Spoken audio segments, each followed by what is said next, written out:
Que le Dieu des grâces te bénisse. Nous sommes très heureux en ce jour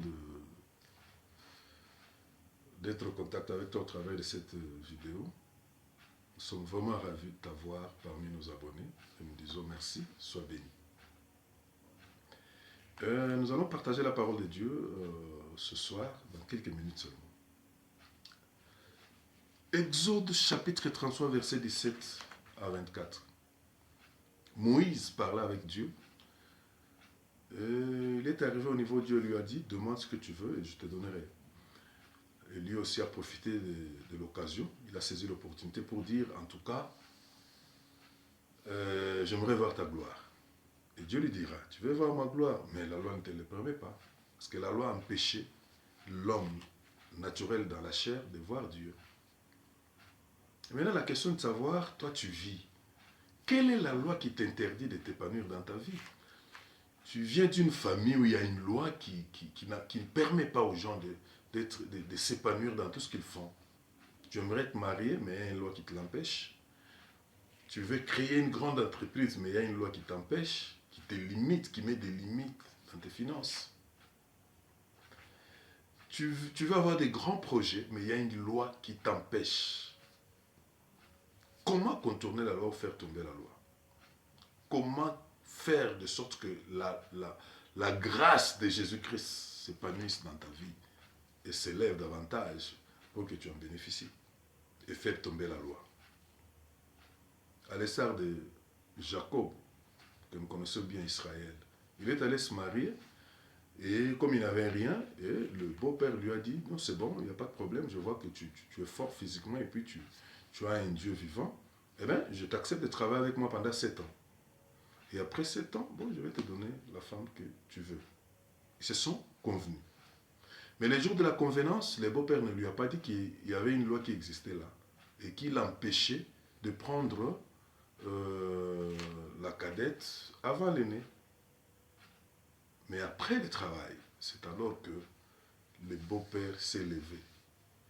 Mais après avoir donné la grande sœur la nuit. Et le jour quand il s'est rendu compte que non, c'est pas pour elle qu'il avait travaillé. Il a dit, mais pourquoi vous m'avez menti? Il dit, non, mais ouais, c'est la loi ici. Hein. Tu ne peux pas prendre la cadette avant l'aîné. Donc on est obligé de faire ça pour te sauver, que tu ne sois pas buté à la loi. Quelles pourraient être les conséquences si jamais celui-ci prenait la cadette avant l'aîné? Il n'y a que eux, les concepteurs de la loi, qui savent. Mais ils ont trouvé que l'unique voie de le sauver, c'était de faire ça, de lui donner l'aîné, parce que la loi s'imposait de la sorte. Malgré que lui, persévérant qu'il était, il a dit, je vais aussi travailler pour celle que je veux, il a encore ajouté 7 ans. Maintenant, la question de savoir la suivante. Toi, maintenant, dans ta famille, il y a quelle loi qui t'empêche de t'épanouir? Pourquoi tout ce que tu fais, tu as des limites, tu as des déceptions, tu as des complications de la vie? C'est peut-être parce qu'il y a une loi qui t'empêche de faire et réussir dans tout ce que tu veux faire.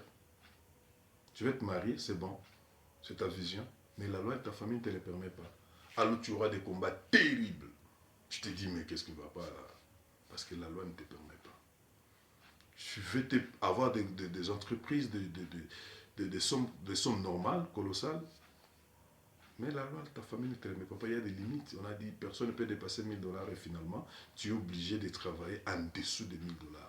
À chaque fois que tu oses dépasser, tu dois chuter. Et toutes tes relations n'arrivent nulle part parce qu'il y a une loi qui t'empêche. Et finalement, c'est toujours des déceptions à chaque temps et à chaque moment. Pourquoi? Il y a une loi qui existe. Donc, de lois sorcellériques, des lois occultes ne se disent pas les jours. Mais les gens vivent. Parce que là-bas ne pouvait pas dire à Jacob clairement que non, il y a une loi. Non, non, il ne lui a rien dit. Mais il est venu le dire comme maintenant, il s'agissait de rentrer en possession de ce à quoi il a travaillé. Ou de celle pour laquelle il a travaillé. Vous voyez à peu près. Le jour de la convenance, la loi, on ne l'a pas évoquée. Mais c'est le jour du salaire que la loi s'élève maintenant. Tu peux beau faire un travail pendant 1 mois, mais le jour de toucher ton salaire, la nuit on élève la loi et la journée, salaire maintenant devient problématique.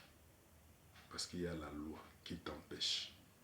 Aujourd'hui, j'ai prie que le Dieu du ciel fasse tomber toute loi de ta famille qui t'empêche d'être béni.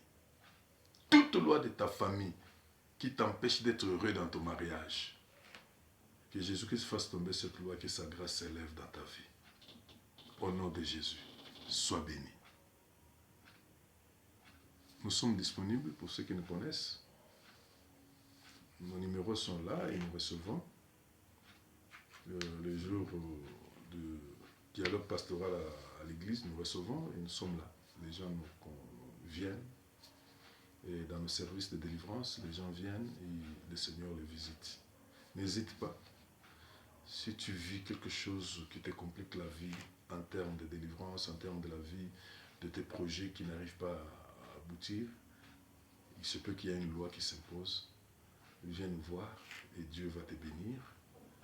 Dieu va se glorifier dans ta vie. Il va te libérer. Parce que la Bible dit, évoque-moi, je te répondrai. Et moi, l'Éternel, je te montrerai les choses cachées que tu n'as jamais connues. Et quiconque invoque le nom du Seigneur sera sauvé. Viens, nous allons évoquer le Seigneur ensemble et tu seras sauvé. Tu seras libre. Et Dieu va te bénir et te protéger. Sois béni.